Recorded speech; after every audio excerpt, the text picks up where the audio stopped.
Ya comienzan a ver en usted su comportamiento. Su comportamiento. Que le dicen, Miguel, ya empieza, allá es el evangélico.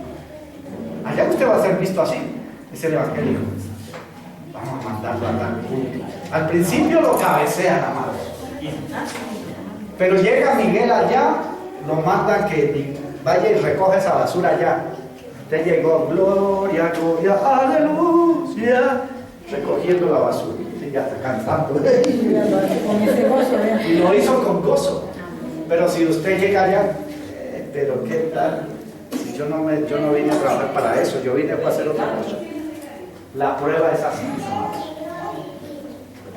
Eso lo ponen a uno en prueba.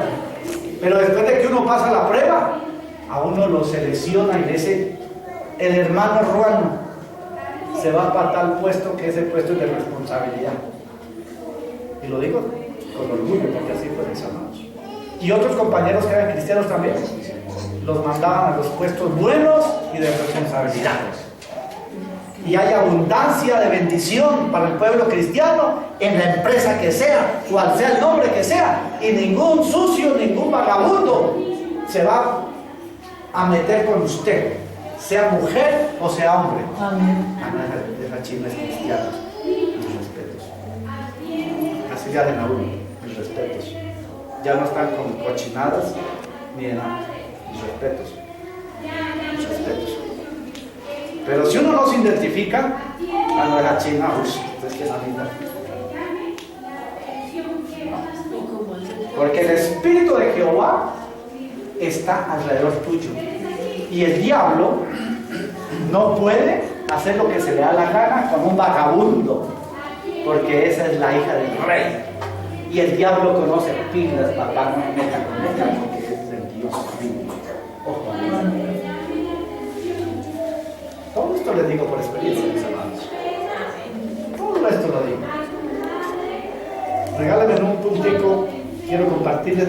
Mira, el testimonio a mí me gusta, que a veces dicen, pero siempre dice eso y siempre. No, hermano, la historia se repite. Aquí en la estación 40, en el Parque Nacional, allí habíamos un promedio de 250 hombres, o 260 entre mujeres de oficina y todo. El día viernes era la relación general, a donde oficinas de todas las subestaciones llegaba toda la gente para escuchar ahí al jefe, coronel. Y era un coronel que teníamos que era, pero más cortante que un bisturí, muy estricto.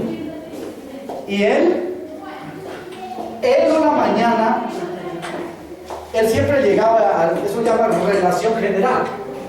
Él llegaba a la relación general, llegaba por lo general a las 6 de la mañana. Siempre llegaba a las 6 de la mañana. A ver, Estelita, ciérrame allá esa puerta. Estoy mirando para allá. Mírame para acá. Yo estoy en la fe.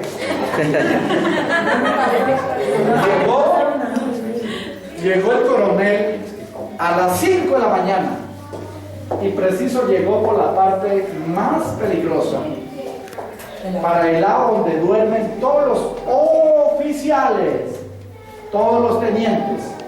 Allá quedaba el alojamiento, a esa parte. Y ahí cerquita, ahí hablaba debajito, quedaba una garita, donde estaba el policía de servicio. Llegó el coronel a las 5 de la mañana, nadie se imaginaba. Y el que estaba ahí de vigilancia se agachó la gorra y luego no le escucharon nada. Y el coronel maestro se fue para la guardia de una vez. Le digo, sargento, el que está de oficial de servicio. Teniente, teniente, venga, por favor. Sí, coronel, acompáñenme. Mira este sinvergüenza. Tú ya seguía dormido. Mira este sinvergüenza. Dice que el que está vigilando la seguridad de los oficiales y de los agentes que duermen en esta estación. Mire. Y ese día, vale, cuidado. Ese mismo día pensaba. Y cuando ese señor mencionaba un nombre de una persona, no era para felicitarlo, sino para echarlo o pegarle una vaciada en público.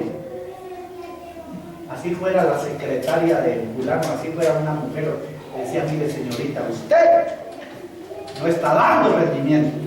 Así le decían de frente, ahí delante de 250 personas. Y cuando dice este bendito, el agente ruano, levante la mano. Ay, Dios mío, parecía que me había hecho un maldad y no. Y ahora, digo, levante la mano. Claro, yo estaba casi allá a la mitad de todo el grupo que había. Levanté la mano y dice: si no fuera por este señor, por este policía, que es temeroso de Dios, esta estación ya no la habían volado hace rato. Porque yo entiendo que donde hay una persona temerosa de Dios, Dios protege al resto de gente. ¿Así? Amén. Entonces démonos cuenta, mis amados, es importante identificarnos. No le tiemble el agua, no le tiemble el pantalón.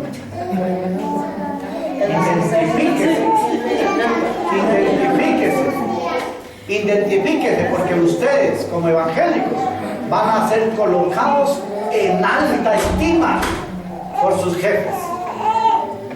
Amén. Amén. Sigamos adelante, que ya esta partecita ya es.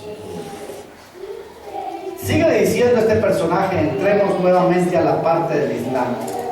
Pero ya hemos visto la manera cómo ayudar a proteger la iglesia de Jesucristo, o cómo ayudarle al enemigo a destruir la iglesia. Amén. Amén.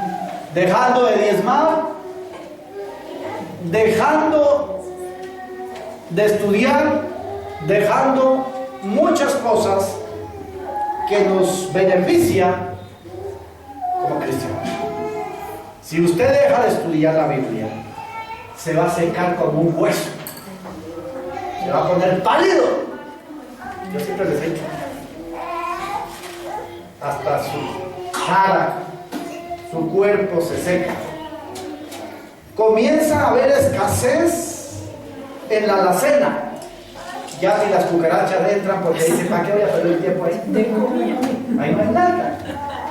Ahí no hay nada que comer. ¿Por qué? Porque le dijo al diablo: diablito, yo te creo, no vuelvo a diezmar, porque tú me has mostrado por medio del internet que el diezmo no es obligatorio. Sí, la Biblia dice, no es obligatorio. Dios nos ha dado libre albedrío, porque es que Dios no es un verdugo. Dios no es un verdugo. Si Él fuera un verdugo, dice: venga para acá. Y una vez dice: si Dios fuera un verdugo, y ven que llamar esas manos acá atrás para que no vuelva a trabajar, porque no quiso dar. Entonces no, Dios dice: yo te amo con mis brazos de amor. Amén. Entonces nos damos cuenta: Dios no es un verdugo. Él no nos obliga, pero dice la Biblia, usted verá, si queremos quitémosle esa parte también, lo que el hombre siembra, eso es. Si el hombre siembra en abundancia, con un corazón alegre, con un corazón dadivoso, con un corazón dispuesto para que el evangelio siga su curso, dice el Señor en su palabra: en lo mucho te pondré. Yo ya llevo 20 años diezmando y no tengo casa todavía. Llevo 15 años diezmando y ni siquiera tengo una patineta. Déjeme decirle, si usted sigue bien cimentada en la palabra, tenga paciencia. A mí me tocó esperar 25 años para poner las manos y recibir la bendición. 25 años diezmando y ofrendando, y fuera de eso ayudando en otras actividades. Que hay que comprar tal cosa, listo, yo aporto, yo doy en ese tiempo 2 pesos, listo, yo los doy. Otros hermanitos que tenían más, yo doy 3 pesos. Miren, les estoy hablando de pesos. Peso. 1 peso, 2 pesos, 3 pesos. Desde allá yo vengo ayudando y diezmando para la obra. El Señor a veces, para nosotros, vuelvo y les digo, un día para nosotros es como 1000 años, pero para Dios, 1000 años es como un día. Si a mí me pareció largo 25 años recibir la bendición de Dios, a los 25 años yo ya había ingresado a la institución, ya llevaba 3 años. Cuando llegué nuevamente aquí a Bogotá, yo vi la ciudad como bonita, como grande, y como que ya había disminuido un poquito el ritmo. Yo le dije, Señor, yo me arrodillé y le dije, Señor, yo quiero, en cortas palabras, que cuando yo tenga 5 años, yo tengo que tener mi lote propio, Señor. Por Dios, por favor, me lo merezco. Yo le dije, estoy contento también orando con él. Yo a veces me río, es que me ve y está loco. Pero le digo, papito Dios, tú eres mi todo. Yo quiero que a los 5 años yo tengo que tener mi lote propio, le digo. Así a solas. Y a los 5 años, 15 días, obtuve ese lote donde tengo mi vivienda ahí. Y fuera de eso, a los 2 meses más, compré 3 lotes más. Y después los vendí y seguí comprando más. Comencé a extenderme. Porque es que las promesas de Dios en ocasiones se demoran. Pero si usted es paciente, esperar en Él le retribuye. De pronto usted dice, pero yo ya tan vieja que estoy, yo tan viejo, ya no conseguí caso, eso ya no. Eso ya me tocó y me perdió, me cuenta la bendición. Mire, esos